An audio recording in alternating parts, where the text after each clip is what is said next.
Louisiana beer reviews. Here we are at 7:35 a.m.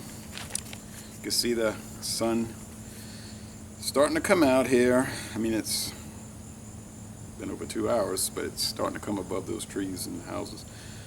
We're looking at Wiseacre Brewing Company of Memphis, Tennessee's Ananda India Pale Ale. Ananda India Pale Ale, 6.1% alcohol, 61 international bitterness units. Ananda Pale Ale is sold only in cans and on draft. The malts are American Turo, Best Caramel, Malt Pills, and Malted Canadian Wheat. Plus, they use flaked wheat, in other words, Wheaties.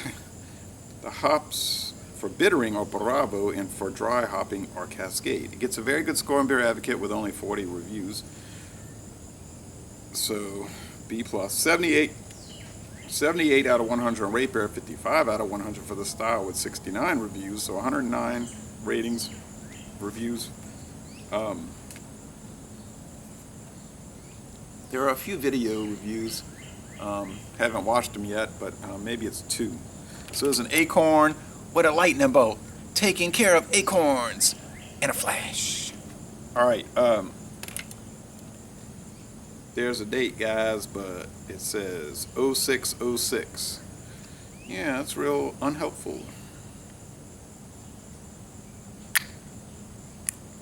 There's a highway that starts here in this town, US Highway 51, and it runs to Memphis. Elvis Presley's homestead is on 51. There's also a highway that runs through here, 61. It runs to Memphis.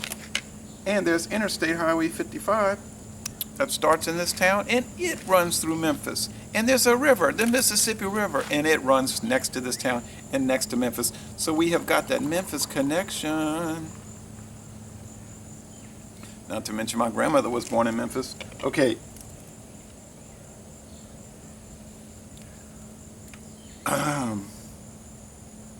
Thick off-white head. Orange gold appearance, but more gold.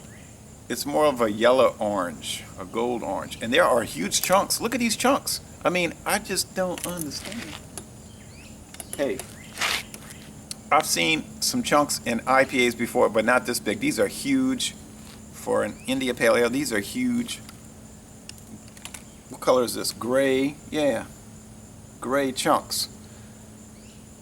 They say on their website, well, we use cans because, you know, they'll say, oh, it's much better with cans, blah, blah. These companies will do all that. I think the main reason they use cans is because it's cheaper.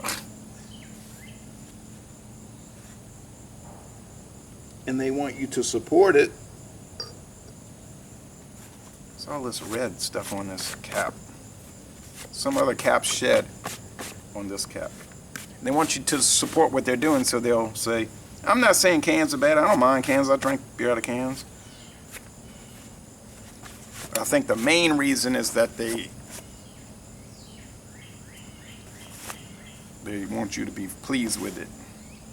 I know what this is. When I had that wool cap, that Washington Nationals cap, and those dang moths ate it up. I needed to put the mothballs in the closet, and it was too late.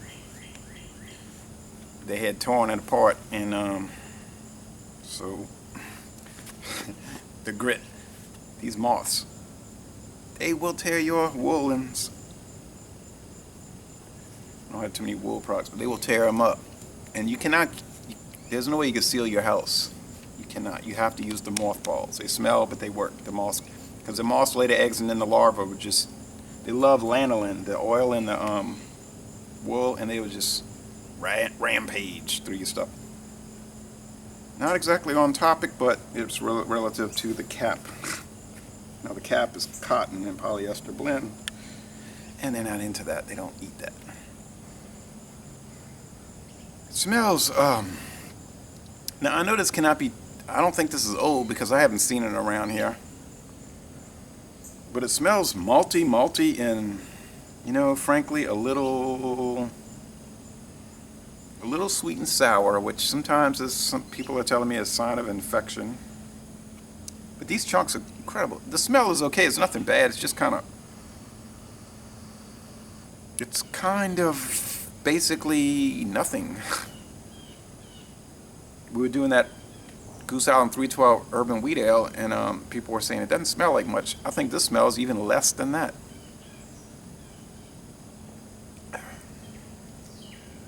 The flavor is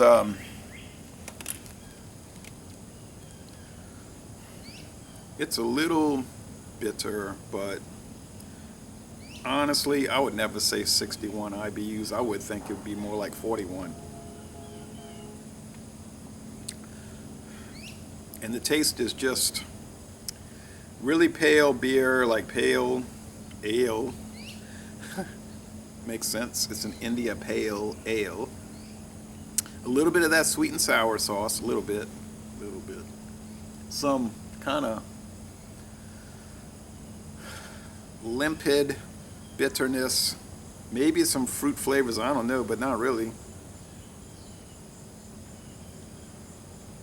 So if I'm saying I don't know, not really, so right, like forget the fruit flavors, right? Just forget it. The mouth feels light and watery, and the finish is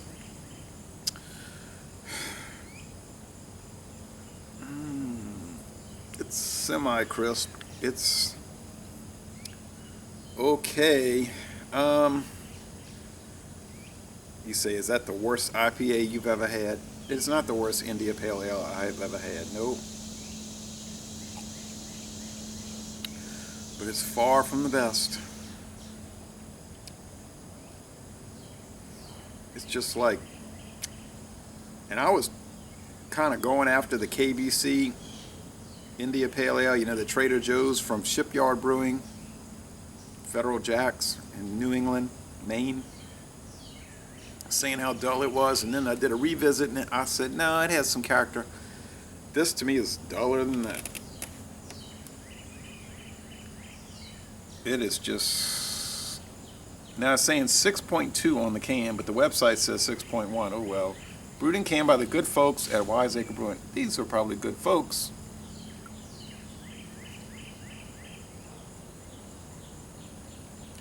But unfortunately, and there's chunks at the bottom of this can. Unfortunately, it's just not a very good beer from what I can see.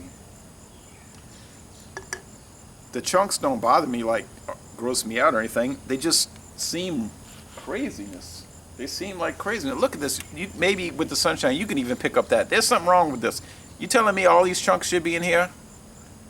I don't believe that. These are like globs. These are not even chunks. These are globs of yeast. I can't wait to take a photo of this. I'm gonna say B minus. It's like barely good. Barely good. But it's still not just, I don't know, like you're probably saying that seems more like a C to me. Can't really disagree with that, but I'm gonna say B minus. It has some attributes, but I think I scored Red's Apple Ale a B minus. Of course, I'd rather have this because it's more natural. It is. I'm not too pleased. So, laissez-les bon temps relate to a very marginal extent, and I'm going to end this review by saying y'all come on down to hot, humid southeastern Louisiana.